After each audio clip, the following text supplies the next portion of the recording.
The first time I saw her smile, it wasn't for me.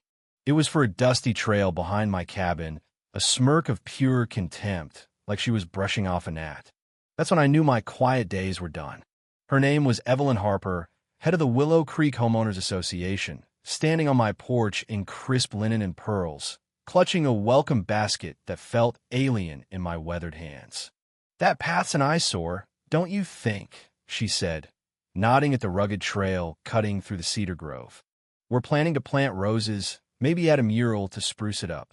I sipped my whiskey, the glass cool against my palm. "Don't," I said. Her smile flickered. "Why not? It's a fire escape route," I replied, pointing with my glass. "Block it, and you trap folks if the valley burns." She laughed, sharp and dismissive. "Our design team's got it covered. The main road's enough for emergencies. That trail's just extra." Extra. The word lingered like smoke. I didn't tell her I'd been a fire chief for 28 years. I didn't mention the 2001 blaze that scarred this land or the maps I kept in my shed, marking that trail as a lifeline. I'd moved to Willow Creek, Oregon, in June 2024 for peace, not war. But 2 months later, I was in the community hall, choking on stale coffee and Evelyn's syrupy voice as she pitched her Valley Glow project.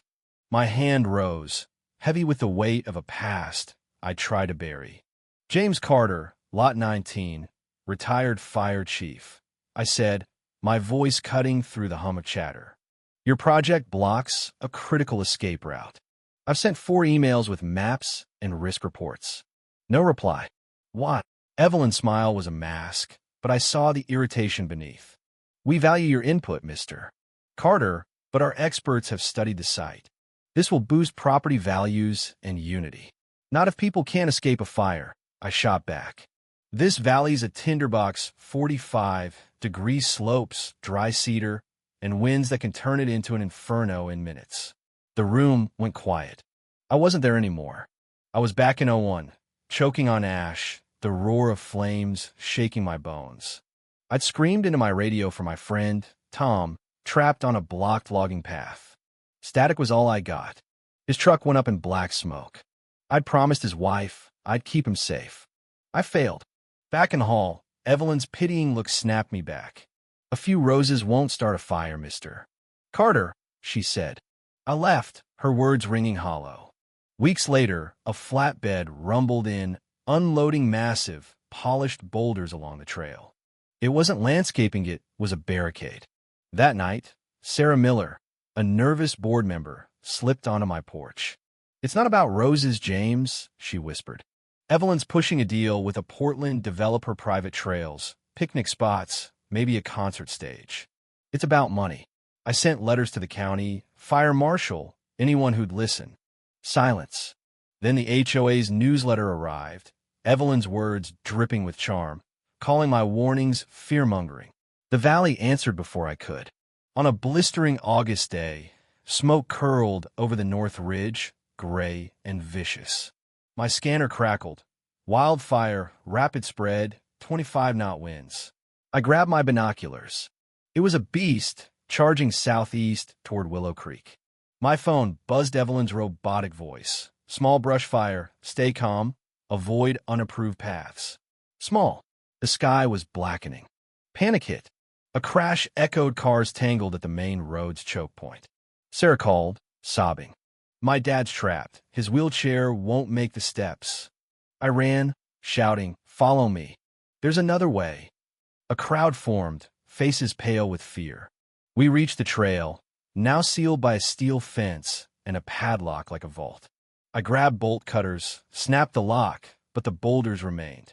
"Help me," I yelled. Mark Thompson, a neighbor who'd mocked me, swung a sledgehammer, shattering stone. "You were right," he gasped. We clawed a path, guiding people through, kids, elders, even the HOA's smug lawyer, limping from fallen branch. Evelyn stumbled past, her elegance gone, eyes wide with terror. Sirens wailed below. We made it to the county road, flames licking the ridge behind us. At the evacuation shelter, Evelyn sat alone, broken. I handed her water, whispering, "This is what your property values look like." She sobbed. "Chief Dan Brooks found me. No deaths, James. You saved 68 people. My house survived barely. The fence? Melted into twisted ruin. Evelyn resigned. Lawsuits followed, exposing her developer scheme. The trail was named Willow Creek Emergency Route, cemented as untouchable. I spoke at a town hall, not about blame, but about fire's hunger and Tom's death. A woman asked, "How do we prevent this?" "Listen," I said. "When someone warns you, listen." A note came later and signed, "You were right. Thank you. YH." I sit on a bench by the trail now, under a scorched oak, a plaque reading, "For those who watch and act." The valley's healing, but the scars remain. Did I overstep with my flyers and drone? Should Evelyn face jail for her greed? Could this happen in your town? Comment below, like, and subscribe. You need to keep these stories alive.